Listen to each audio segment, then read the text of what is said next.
எல்லாத்தோட ஃபேவரட் கேக்கான இந்த butter cake எவ்வளோ சிம்பிளான மெத்தடில் செய்யலாம் அப்படின்னு இன்றைக்கி சொல்லித்தரேன். செம்ம டேஸ்ட்டாக இருக்கும். ஒரு 4-5 டேஸ் ஸ்டோர் பண்ணி வச்சு கூட சாப்பிட்லாம். அவ்வளோ ஸ்பாஞ்சியாக அவ்வளோ சாஃப்டாக இருக்கும். ஸோ மெத்தட் வந்து ரொம்பவே சிம்பிள் மெத்தடு தான். ஸோ வாங்க எப்படி செய்யலான்னு பார்க்கலாம்.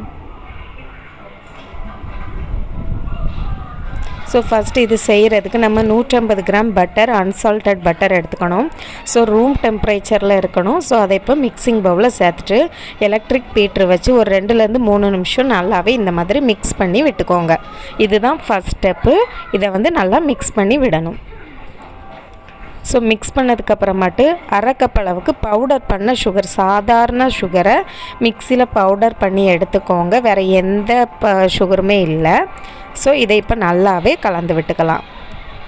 கலந்துட்டு இதில் தண்ணியோ எதுவுமே மில்க்கோ எதுவுமே சேர்க்கக்கூடாது. இது ஒன்றோடு ஒன்று நல்லா கலந்து வர மச்சில் ஸ்டெப் பை ஸ்டெப்பாக பாருங்கள். இந்த மாதிரி க்ரீமியாக கிடைக்கும். நம்மளோட பட்டர் க்ரீம் சூப்பராக ரெடி ஆகிடுச்சு. பாருங்கள், இந்த அளவுக்கு வர்ற வரைக்கும் நீங்கள் எலக்ட்ரிக் பீட்ரு வச்சு நல்லா பிளெண்ட் பண்ணிக்கணும். ஸோ இது கூட இன்றைக்கி 3 முட்டை எடுத்திருக்கேன். இதை அப்படியே சேர்த்துடலாம். சில பேர் என்ன பண்ணுவாங்கன்னா, முட்டையோட வெள்ளைக்கருவை தனியாக பிரிச்சுட்டு அதை நல்லா க்ரீமியாக அடிச்சுட்டு இந்த மாதிரி பட்டர் க்ரீம் கூட சேர்ப்பாங்க. அது ஒரு மெத்தட் இருக்குது. ஸோ அது வந்து இன்னும் டைம் எடுக்கும். ஸோ இந்த மாதிரி சேர்த்தோன்னா ஈஸியாக பிளெண்ட் பண்ணிடலாம். ப்ளஸ் நம்ம எதிர்பார்த்த அளவுக்கு ஸ்பாஞ்சியான க்ரீமும் கிடைக்கும். ஸோ இந்த டைமில் 1 டேபிள் ஸ்பூன் அளவுக்கு வெண்ணிலா எக்ஸ்ட்ராக்ட் சேர்த்துக்கோங்க.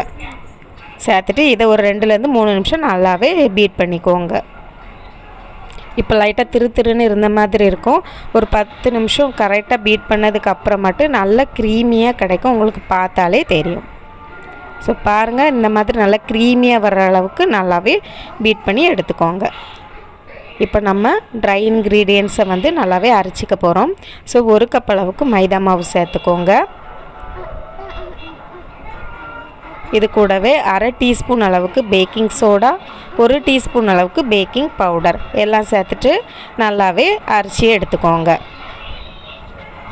பாருங்கள், இப்போ இது சூப்பராக அரைச்சி எடுத்தாச்சு. இதை வந்து இப்போ நம்ம பட்டர் க்ரீமில் கொஞ்சம் கொஞ்சமாக சேர்த்துட்டு ஒரு ஹேண்ட் மிக்சர் வச்சு நல்லாவே கலந்து விட்டுக்கப்புறம் ஃபாஸ்ட்டாக அடித்து எடுக்கக்கூடாது. கொஞ்சம் மெதுவாக இந்த மாதிரி அடித்து எடுத்துக்கோங்க.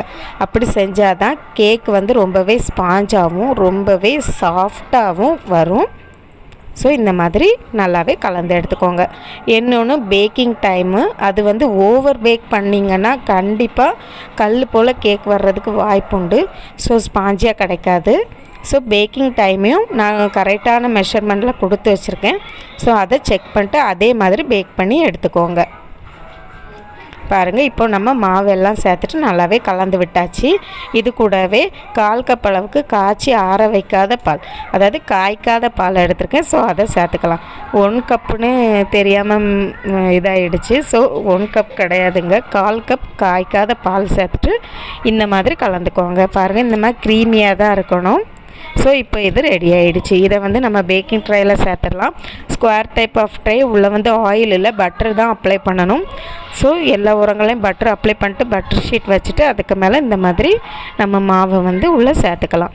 சேர்த்துட்டு ஒரு ஸ்பூன் வச்சு எல்லா ஓரங்கள்லேயும் நல்லாவே ஈவனாக ஸ்ப்ரெட் பண்ணிக்கோங்க. இந்த மாவை பொறுத்த வரைக்கும் நல்லா க்ரீமியாக தான் இருக்கும் மாவே. ஸோ பாருங்கள், இந்த மாதிரி இதுக்கு மேலே லைட்டாக கீச்சி விட்டுட்டு 180 டிகிரி ப்ரீ ஹீட் பண்ணிவிட்டு 170 டிகிரியில் 35 நிமிஷம் பேக் பண்ணி எடுத்துக்கோங்க. பாருங்கள், பேக் பண்ணதுக்கு அப்புறமாட்டு நம்மளோட கேக்கு செம்ம ஸ்ட்ரக்சரியாக ரெடி ஆகிடுச்சு. இதை வந்து பீஸ் போட்டுடலாம்.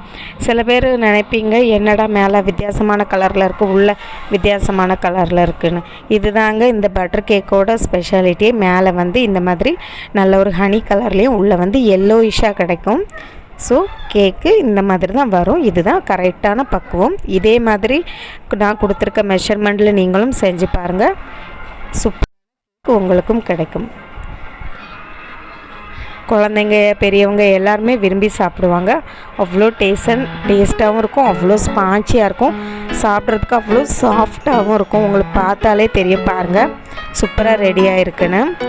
இந்த ரெசிபி உங்களுக்கு கண்டிப்பாக யூஸ்ஃபுல்லாக இருக்கும். வீடுகளில் ட்ரை பண்ணி பார்த்துட்டு எப்படி வந்துங்கிறத கீழே கமெண்ட் பாக்ஸில் சொல்லுங்கள். இந்த ரெசிபி உங்களுக்கு பிடிச்சிருந்துச்சுன்னா நாகர்கோயில் குக்கிங்க்கு லைக் பண்ணுங்கள், ஷேர் பண்ணுங்கள், சப்ஸ்கிரைப் பண்ணுங்கள். தேங்க்யூ.